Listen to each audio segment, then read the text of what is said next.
Hello traders and investors, welcome to Shaurya trading indicator. So ఈ వీడియోలో bank Nifty and Nifty ఈరోజు మనకైతే చాలా బులిష్ మూమెంట్ని చూసాం, అవునా? సో మనకైతే ట్రెండ్ రివర్సల్ సిగ్నల్ గురించి ఈ వీడియోలో ఈ ఎగ్జాంపుల్తో మీకు క్లియర్గా చెప్తానండి. నేనైతే లైవ్ మార్కెట్లో ఉన్నాను. సో మన ఇండికేటర్స్ నేను ఆల్రెడీ చెప్పాను కదా, మనకైతే రివర్సల్ ట్రెండ్ని ముందు నుండే ఇండికేట్ చేస్తుంది. సో అది కనిపిస్తుందంటే జాగ్రత్త, స్టాప్లో ట్రేల్ చేయాలి అని చాలాసార్లు చెప్పాను, అవునా? సో చేయని వాళ్ళకైతే పెద్ద లాస్ ఉంటుంది. సో నేనైతే మీకు స్టార్స్ని హైలైట్ చేసిన ప్రస్తుతానికి.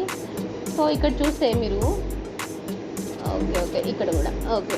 సో నిఫ్టీ బ్యాంక్ అండి, నిఫ్టీ బ్యాంక్లో మనకి చాలా స్టార్స్ వచ్చాయి, అవునా? సో ఫైనల్గా 53,700 రేంజ్ ఉంది కదా, సో అక్కడ మళ్ళీ స్టార్ వచ్చింది. సో రౌండ్ ఫిగర్స్ దగ్గర స్టార్స్ వచ్చినప్పుడు చాలా కేర్ఫుల్గా ఉండాలి, ఓకేనా? సో మనం ఇది చూస్తున్నాం కదా, అక్కడ నుండి మనకైతే కంటిన్యూస్ ఫాల్ వచ్చింది. సో ఈ ఫాల్ ఎన్ని పాయింట్స్ అండి,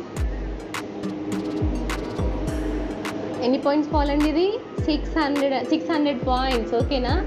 సో ఇలా మన ఇండికేటర్స్ మీకు రివర్సల్ ట్రెండ్స్ని ఇండికేట్ చేస్తుంది.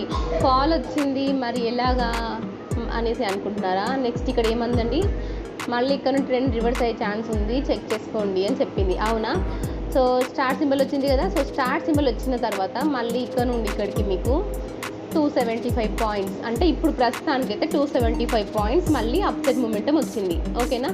సో ఇలా మన ఇండికేటర్స్ చాలా యూజ్ అవుతాయండి. అండ్ అలాగే నిఫ్టీ కూడా. సో నిఫ్టీ కూడా చూస్తే స్టార్ట్స్ వచ్చాయి, స్టార్ట్స్. సో మనకి మ్యాక్సిమం 25,800 అన్నాను కదండి నేను. సో అదైతే మంచి రెసిస్టెన్స్ అని చెప్తాను నేను. సో అక్కడ నుండి ఎన్ని పాయింట్స్ ఫాల్ అండి, 317 పాయింట్స్ ఫాల్ వచ్చింది, అవునా? అండ్ అలాగే 25,480 to 450 చాలా ఇంపార్టెంట్ సపోర్ట్ అయిపోయింది మనకి, అవునా?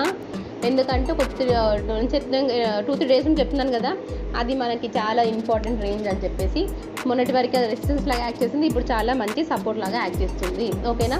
సో మీరు ఇలా అనాలిసిస్ చేసుకోవాలండి. సో ఇక్కడికి వచ్చింది కదా, 486 దగ్గరికి రాగానే మళ్ళీ మార్కెట్ మనకైతే బౌన్స్ అయింది. అండ్ అలాగే ఇక్కడ స్టార్ కూడా ఫామ్ అయింది, చూసారు కదా. సో ఇక్కడ నుండి మళ్ళీ ఎంత బౌన్స్ అయిందండి? సో ఇప్పుడైతే నేను చూసిన దాని ప్రకారంగా 240 పాయింట్స్ బౌన్స్ అయింది బ్యాక్, ఓకేనా? సో ఇలా మన ట్రెండ్ రివర్సల్ ఇండికేటర్స్ మనకి చాలా హెల్ప్ఫుల్గా ఉంటాయి. స్టార్ట్స్ వచ్చినంత మాత్రాన ప్రతిసారి రివర్స్ అవుతుందని కాదు. సో మనం దాన్ని వాచ్ చేయాలి, ఓకేనా? వాచ్ చేసి మనం రివర్సల్ ఎంట్రీస్ తీసుకోవచ్చు. ఒకవేళ మనం ఇది వాచ్ చేసి నేను స్టాప్లో ట్రేల్ చేయకుండా అలానే హోల్డ్ చేస్తా అంటే చూడండి, మార్నింగ్ వచ్చిన ప్రాఫిట్ అంతా లాస్ లాగా మారిపోతుంది, ఓకేనా? సో ఇలా మనం ట్రేడ్స్ ఎగ్జిక్యూట్ చేయాలండి, చాలా ఈజీగా యూజ్ చేయొచ్చు.